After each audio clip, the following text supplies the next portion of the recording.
18 kargador. Kasi nga po, nagkakarga sila ng mga mali-maletang pera, sabi nga nila. Yun po talagang trabaho nila, taga-bitbit, taga-karga ng maleta. Kunwari, inanalayan nila kayo.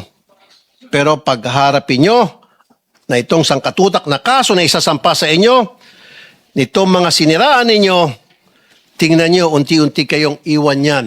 Ngayon pa lang, narinig mo na sila na nagugas kamay sa mga paratang nyo.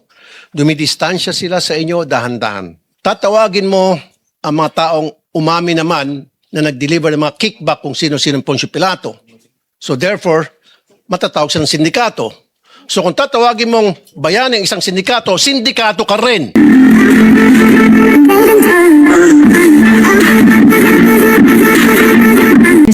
We now, I believe Senator Rafi has a statement.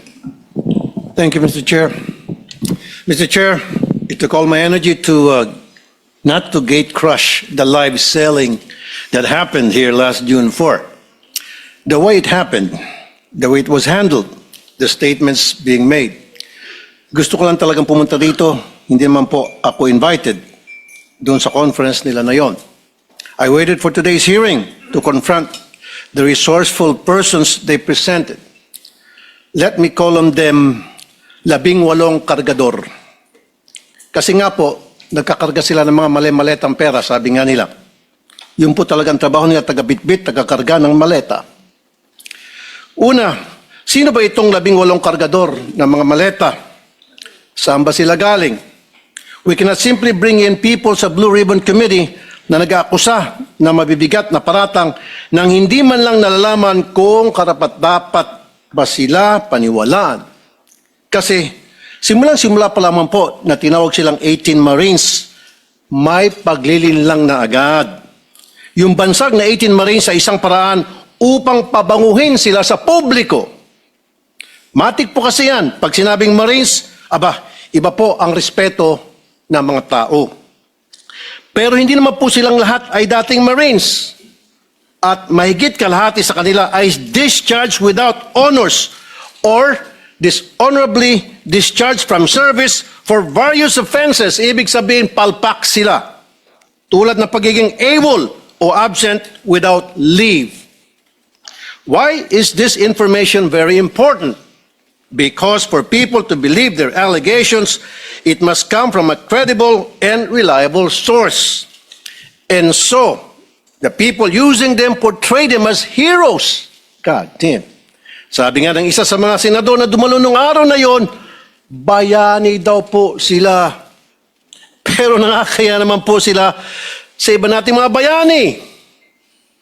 Na itong 18 kargador na ilang taon nagtrabaho kay Saldico, may 7 years at 9 years at nagbitbit daw, sabi nila, ng sangkatutak ng maleta ng pera. At bigla na lang tinubuan ng konsensya at ngayon ay naninira ng buhay ng mga inosenteng tao, ay tatawagin nating bayani. Pasensya na. Hindi ako papayag na matabi ang mga sinungaling nito kila Jose Rizal, Andres Bonifacio at mga dakila nating OFWs. At dito papasok ang pangulo kong punto. Hindi lang po ang kredibilidad ng 18 kargador ang kaduda-duda. Ang mismong testimonya nila ay nakakapagtaka. Lumabas na po ang ilan sa mga ito sa balita, pero pasadahan lang po natin. Let me show some video clips of the hearing. Video 1. Si Father Flavi ay hinatiran ko ng pera doon sa Mindanao Ab. Isang sobre yun, sir. Anong lugar po yun? Sa Mindanao Ab, sa mismong simbahan niya, sir. Sa may gilid ng kalsada. Bakit po kayo nagdala ng pera doon sa pari? Kasi, sir, hindi ko ano, sir, kung pang ano nila yun, sir, eh. Basta nagdala na kami ng pera, sir. Tapos doon sa 33 Maleta din ba? Dinala mo? Isang sobre, sir. Tapos doon, sir, sa 33 Clemente. Baka naman sulat lang pinadala Hindi, sa'yo sir. sobre. Pera, sir. Kita ko mismo, sir, eh. Tapos sa 33 Clemente, sir, isang maleta. Kanino? Kay Father Flavi, binuhat ko papunta sa sakyan niya. Tapos yung suot niya, sir, itim na pangpare. Sagot naman ni Diocese of Cubao Bishop Elias Ayuban Jr., there is no church entrusted to the Society of the Divine Word on Mindanao Avenue or anywhere in its vicinity. Pangalawa, iPhone time travel. 2024 pa lang, wala pang iPhone 16e noong 2024. Pumutok yung flood control po 2024. Nakapagsalita na po dito si Master Sergeant Orly Gotisa. Ngayon, maraming nagliligaw sa amin. Ano po? Nililigawan po kami na hindi na po kami magsalita. Yung lahat ng cellphone po namin, ibibigay po sa kanila. Sa anong dahilan? Papalitan po ng mga bago po, iPhone po. Ano bang klase yung mga cellphone nyo? Nokia? iPhone 16. So papalitan nila ng mas maganda. Yes, Your Honor. Alam ninyo yung dahilan kung ba't nila gagawin yon? Kasi nandun yung mga picture namin, Your Anong klase ng cellphone para ma-record? iPhone 16e, 128 GB. Nang i-check ng News 5 sa mismong website ng Apple, lumalabas na February 21, 2025 ang pre-order na naturang model na sinasabi ng Bagman sa hearing. Pangatlo, pinili na impormasyon. Ano ang nangyari sa pagpapalabas ng katotohanan? Kung pinipili lang nila kung sino ang ilalabas. Malinaw ang detalye nila sa una nilang affidavit tungkol sa mga maletang dinala sa ilan naming kasamahan dito na may address pa. Pero bakit parang mirakulo na naglaho ang naratibo tungkol dito? Sa original affidavit nung mga dating sundalo, nandun din si Senator Loren daw at saka yung magkapatid na Villars. Ngayon ko lang nakita yung affidavit. I have not read, etc.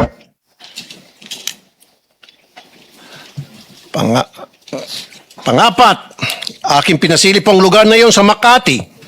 Video 4. Money changing. Nag-advise po si boss, magpapalit kami ng piso to dollar na 2 maleta doon sa Makati po. Bibili kayo ng US dollar. Yes, Your Honor. Dinala po namin ito sa Per Bank Makati, Salcedo Village po. Dalawang maleta worth of 50 to 60 M po ang laman. Aking pong pinasilip ang lugar na yun sa Makati at walang record ng money changer sa Pearl Bank Building. Dapat po makumpirma ito. At syempre, nandyan din po ang mga kadudadudang testimonya nila laban kay Senator Soto na pinabulaanan niya na dahil nga matagal ng patay ang sinasabi nilang si E.A. Mark or Executive Assistant Mark. At ang pangbawi nila ng aligasyon tungkol kay Representative Laila de Lima na noong mga panahon na yun ay hindi pa kongresista at nakakulong pa. At sabi ni Ombudsman Boying Remulla, ang isang litrato ay delivery na nangyari noong panahon ni Speaker Lord Velasco pa. And so I come to my third point because it seems that some of the information from these 18 porters or cargador are fed. They have a hard time telling their story on their own. Kung papanoorin mo ang live selling nila noong Huwebes, hirap silang ikwento ang kanilang naratibo.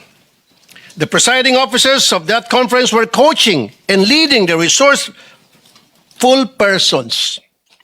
Pag medyo nagkakamali, siyempre, inaayos ng mga presiding officers ang testimonya.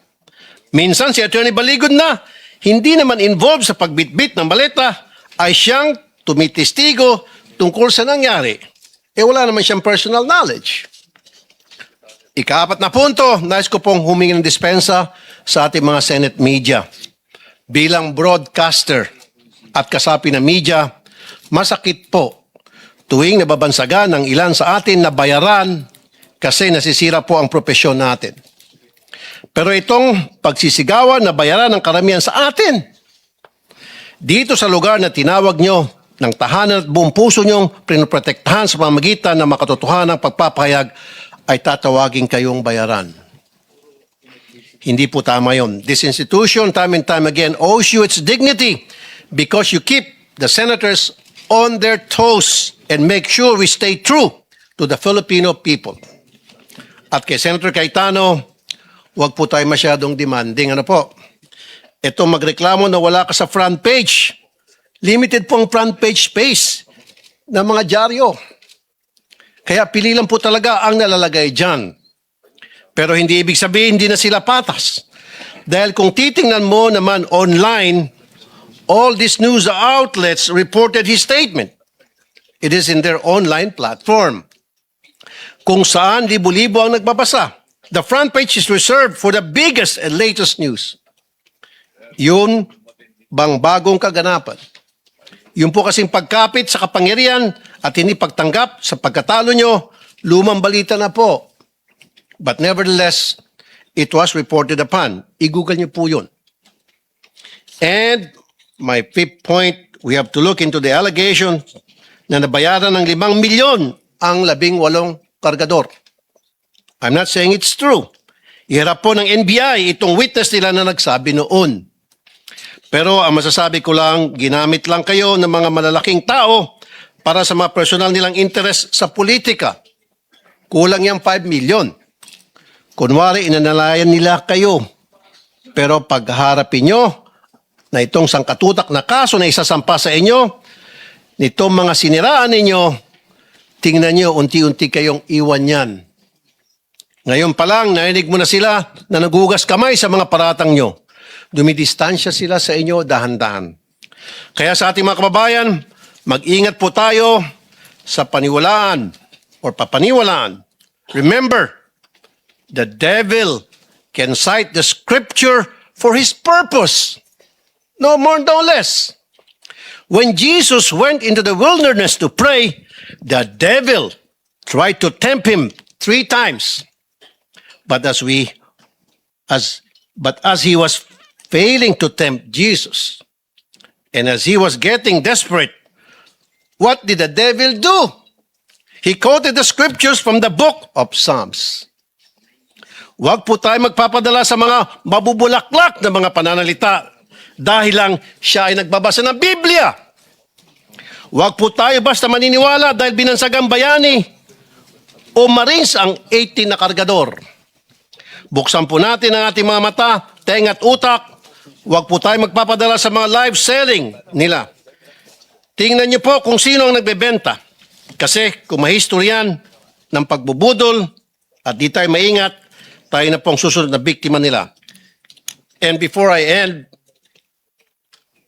I would like to remind my colleagues here in the Senate to please be very careful in calling out some people as bayani, putting them on a pedestal dahil hindi naman talaga totoo. Because that will be a reflection of you. Tatawagin mo ang mga taong umami naman na nag-deliver ng mga kickback kung sino-sino pong si Pilato. So therefore, matatawag siya ng sindikato. So kung tatawagin mong bayani ang isang sindikato, sindikato ka rin. As simple as that. Maraming salamat, Mr. Chair. Maraming salamat, Senator Rafi. We now go to Senator JV Ejercito, if you have any opening statement. Mr. Chair, I'll just go straight to the question later so that we can start the ball rolling. Thank you. Thank you, Senator JV. Senator Bam? Okay. Now we go to Senator Tito Soto. Thank you. I'm just here to listen. I actually would not want to dignify parang siningit na doon sa salaysay, but nevertheless, I'm here to listen, Mr. Chairman. Thank you. Thank you very much, Senator Soto. Senator Rizon Taveros. Salamat po, Mr. Chair, at magandang umaga po sa lahat. Wala pong iniiwasan ang bagong mayorya ng Senado. Pero sa kahit anong investigasyon, dapat ebidensya ang mangibabaw, hindi kwento lang. Yan pong gusto sana nating alamin ngayong araw. Pero ang 18 ex-bodyguards, hindi po sumipot ngayon sa Senado. Oportunidad po sana ito para malaman kung ano ba talaga ang totoo. Pero ang resource persons ay wala dito para patotohanan ng kwento nila. Sayang po. I recall a quote which says, "Truth doesn't mind being questioned. A lie does not like being challenged." Salamat po, Mr. Chair. Maraming salamat po, Senadora Risa Ontiveros. Thank you po.